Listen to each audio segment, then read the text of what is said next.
Welcome to Books on Air. I'm Suzanne Harris. Books on Air is a series where we do a deep dive into the writer's passion. We talk to them about why they wrote their book, what their writing process is like, and what they hope their readers will take away from the book. You get a real glimpse behind the curtain, if you will. Joining me today is Timothy Powell, and he's here to talk about his wonderful children's book, GILDA'S and GLEN'S, Geese Nest. It's Gosling time now. Timothy, welcome. Hi, Suzanne. You know, every book has a birthday.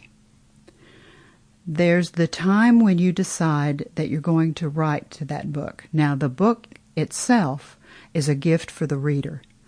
That's the story that you choose to tell the reader. But they don't know that second story. They don't know that birthday for that book. How did you decide to write Gilda and Glen's Geese Nest? It's Gosling time now. I wrote it in my apartment. I didn't know what I was writing. I had to sit down and write, and I started writing. It was all one sentence until I went to school. I had to take some college prep classes, and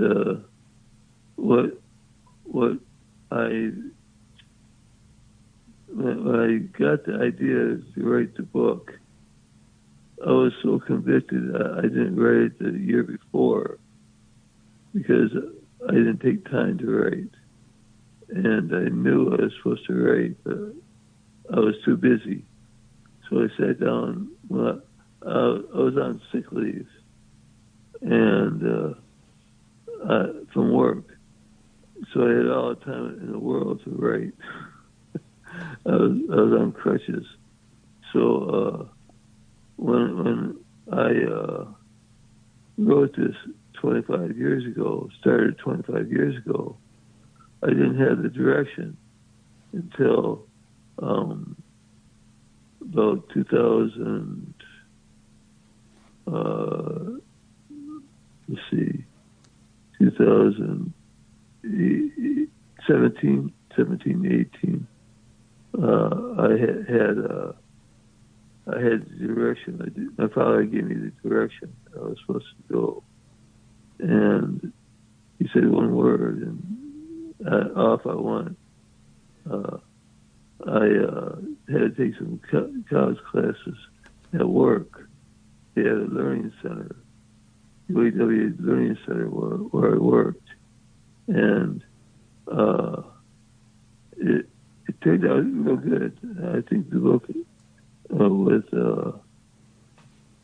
Gilda and Glen's Geese Nest, It's Gosling Time Now, is not related to The Ugly Duckling by any means. Oh, no, you're right. But different characters. Totally. and it's well, with Gilda and Glen, they started their nest, their family, and they had 3 goslings hatched, Mimi, Freely, and Shuli. And then there was 3 eggs in the nest with no names. And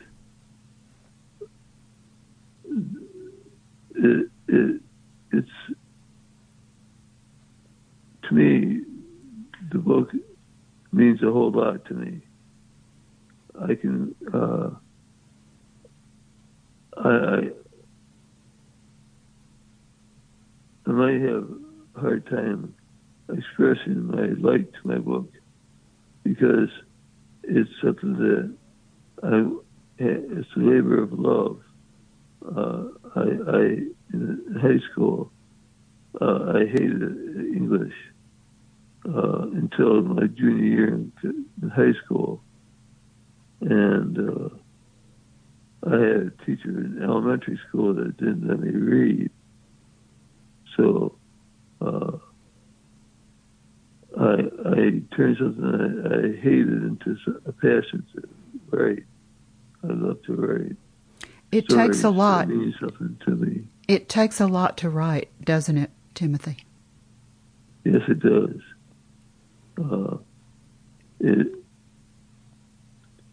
I think I have a good way to describe what I saw.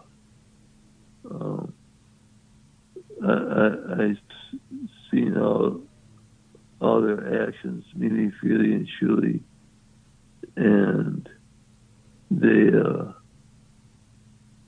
started the book out pretty well.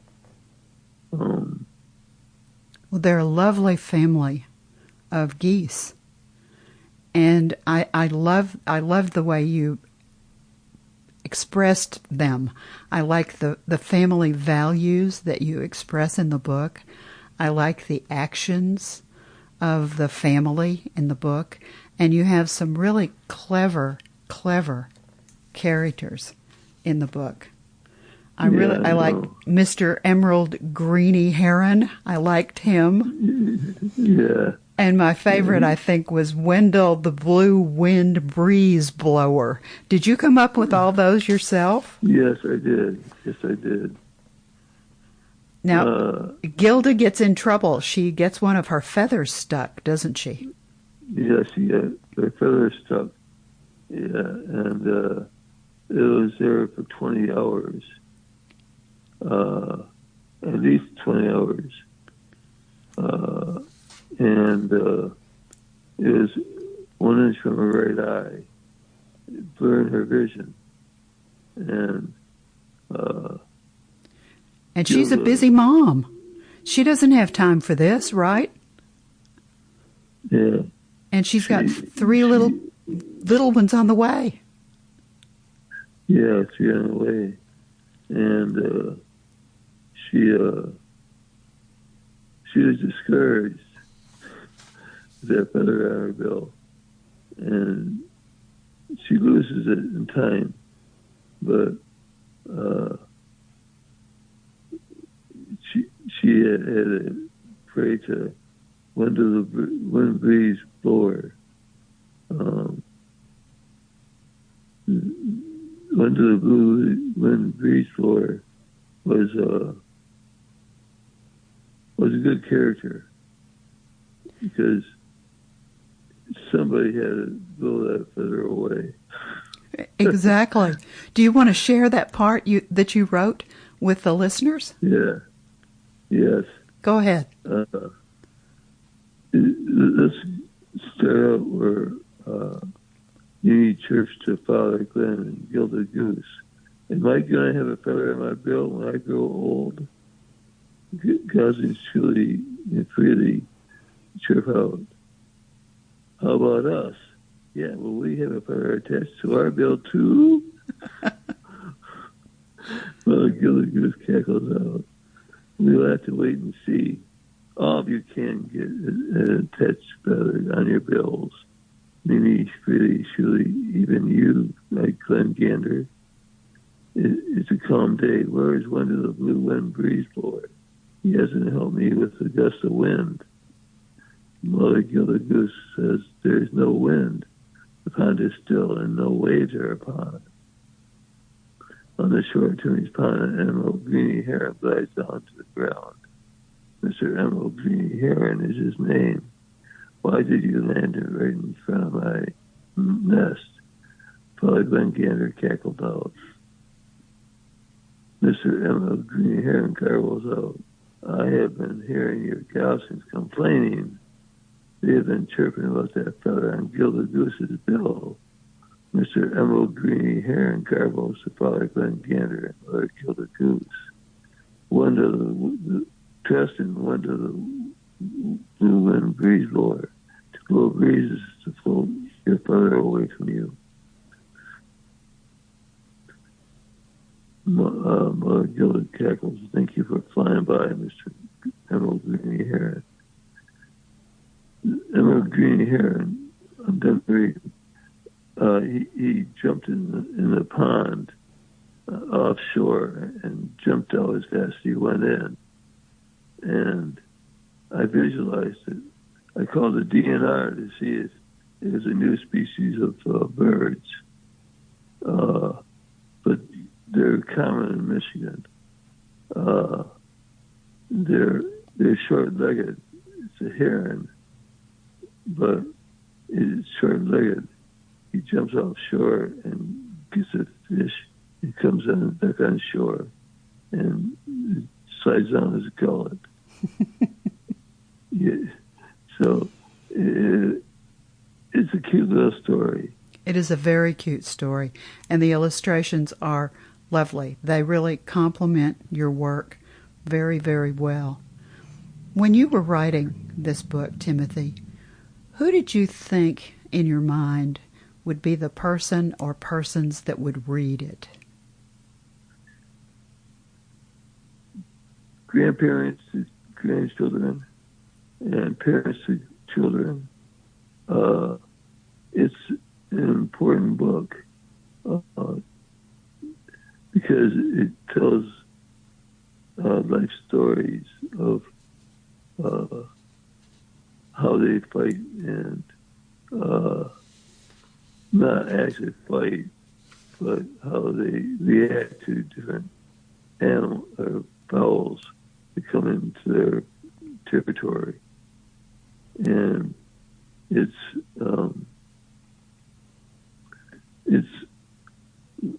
to me, it's reassuring. It goes to children to encourage children to read and write. It's never too late. And so as a vivid mind I have, I think I portrayed it pretty well in the book. I think you did too. And one of the things that I love about children's books and children book writers is that you're creating memories. It's exactly what you said. Grandparents will buy a copy of GILDA'S and GLEN'S Geese Nest, and they'll sit down and they'll read it with their grandchildren. Parents will read it to their children. Older siblings might read it to their younger siblings. And to me, that creates memories, and it creates a stronger family bond. Would you agree? Yes, it does. It will enhance your lives to think before you Frida, Trinidad, and goldfinches, Frederick.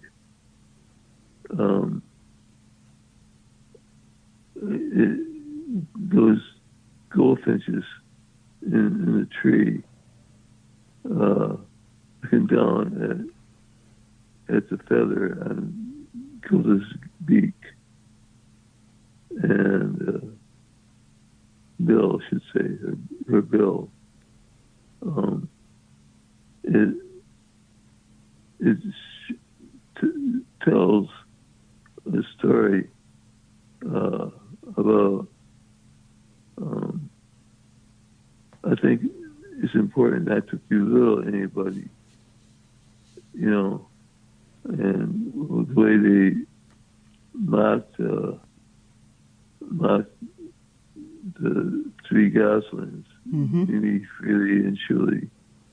They mocked them, you know, and so Gilda straightened them out. She's a good mom. Yeah.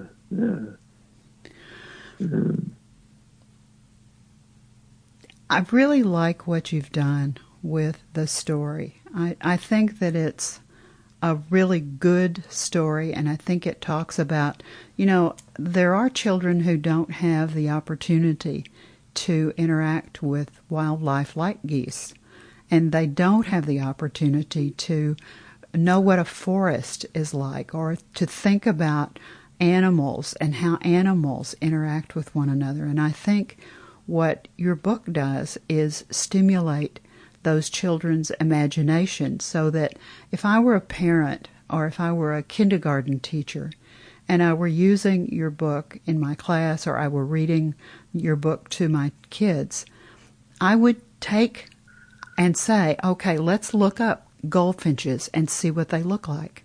Let's look up geese and see what they look like. Oh, look, there's more than one kind of goose. There's not just one kind. Look. And so you could use your book as a way to springboard the curiosity and give additional information to kids, just because you're reading a book. And don't come into their territory that you get close to the nest. Right. So take you out. Exactly. Exactly. They'll protect their young at all costs. Now, I think if our listeners want to find a copy of the book, excuse me, it's on Amazon. And let me sort of do a little bit of spelling so that they can find it. The title of the book is GILDA'S, GILDA''S, and GLEN'S, GLEN''S, Geese, Nest, : It's Gosling, GOSLING, Time Now, by Timothy, TIMOTHY, Powell, POWELL. And when you go to Amazon, you can see the cover of the book, and you can hear a little excerpt of the book. And I think that was great fun to have that excerpt there on the page. Yeah, I really like that.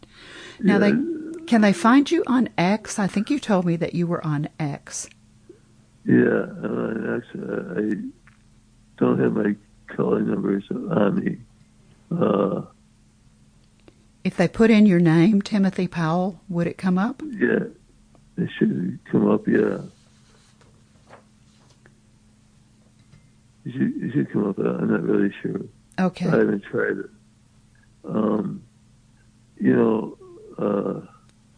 I wrote my book with my intention of not changing my name. You know why? Why? Because I don't have anything to hide from children. Why should I want to hide my real name from children? Very good. Very good. And with this book, it's the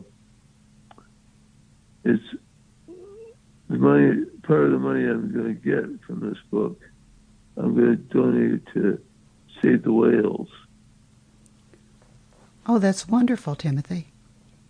Yeah, I think that's a good ministry. I think it's earthly good. Because I need to do that. I made a promise to myself I would donate a portion of the money to Save the Whales. I think that's an important charity. I think that's wise. Yes. Good for you. Thank you. Yeah. Yes. Let me ask you this, Timothy. Writing a book is no small thing. It's a pretty big thing. And when you were writing, did you learn anything about yourself that you didn't know before? What I learned was I want to perfect it more. Each book I write, I want to do research. I want to do the research and study upon the characters.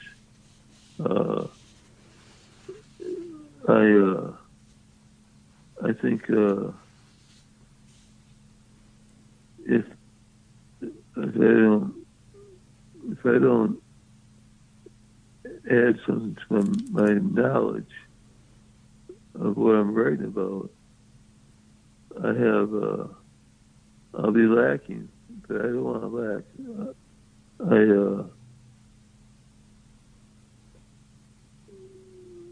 There's a spot where there's ducklings that went up on the egg, last egg. His name is Mikey.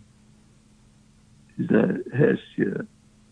And there's a furry black, 14 or 15 ducklings that went on top of that goose egg. Wow. It's the opposite of the duckling. And that made so much. It made me smile because I didn't believe it myself. Good. So it happened. Good. It expands your mind to write on paper, to encourage and illustrate with words the facts of wildlife and how they relate to one another. I really enjoyed writing it. Like I said, I wrote it in one sentence, 39 pages of legal paper. I wrote all one sentence. That's amazing. That's amazing. I had some really good teachers at the Learning Center, Linda Kessler and Megan Rumble. They really helped me with my paragraphs and everything else. But it's a labor of love. I love to write. I hated it in elementary school when they only let me read one sentence, sit down. You know, why would the teacher do that? I don't know. I'm a former teacher, and I would never do that to one of my students. I found that very upsetting for you. It was. I didn't like English from that time on until I took a journalism class in my junior year in high school. That's what got me writing. I've written a lot of stories, but GILDA'S, Geese is the first book I published. I'm so glad you decided to do this and that you changed your mind about writing. Timothy, I have one last question for you. Okay. When our listeners pick up a copy of your book and they sit down with their children, their grandchildren, their younger brother or sister, whoever it is, and they begin to read the book, they will eventually come to the very last page. When they read that last page and they close the book for the very, very last time, what do you want them to take away from the book? Is there a message there that you want to leave that reader with? Gilda and Glenn, they lived through all the storms that were out there, all the violent ways of waterfowl, Canadian geese react when somebody enters their territory. I want to say that maybe they can look at the the end of the book, because Gilda and Glenn, they had a victory flight. They had a victory flight. All their geese made it in the story. And it's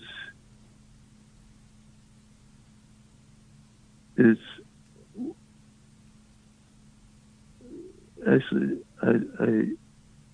there's so many good things in the book that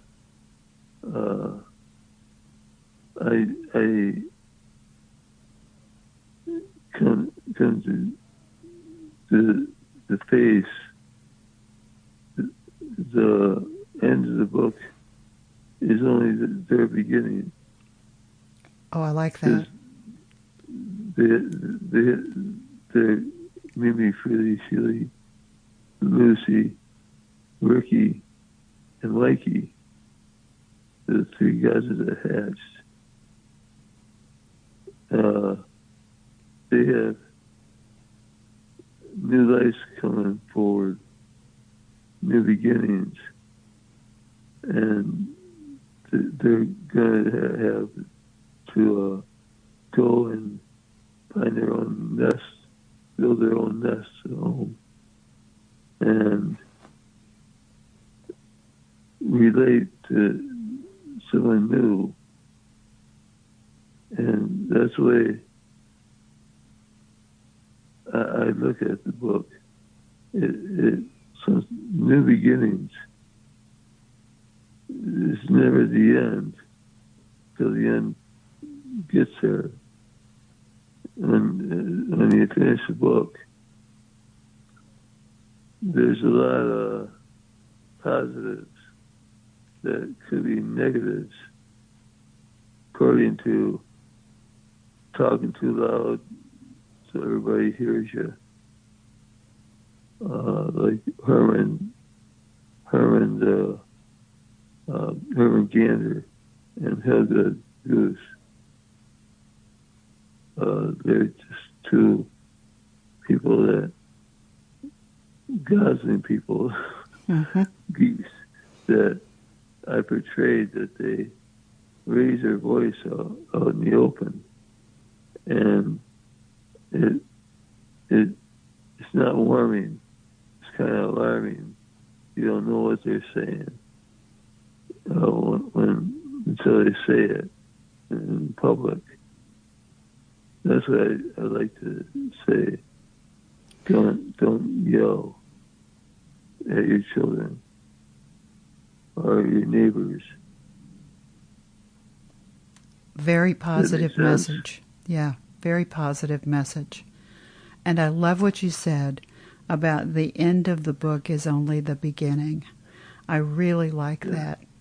Timothy, it has been such a pleasure to have you as my guest today on Books on Air. Thank you so much for joining me. And I absolutely love Gilda's and Glen's Geese Nest. It's Gosling time now. Thank you so much for writing it. Okay, thank you for having me on your show. My pleasure. You've been listening to Books on Air, brought to you on the webtalkradio.net platform. You can also hear this podcast on Apple, iHeartRadio, and Stitcher. Remember, keep reading, keep writing, and keep telling your stories. Thank you so very much for listening.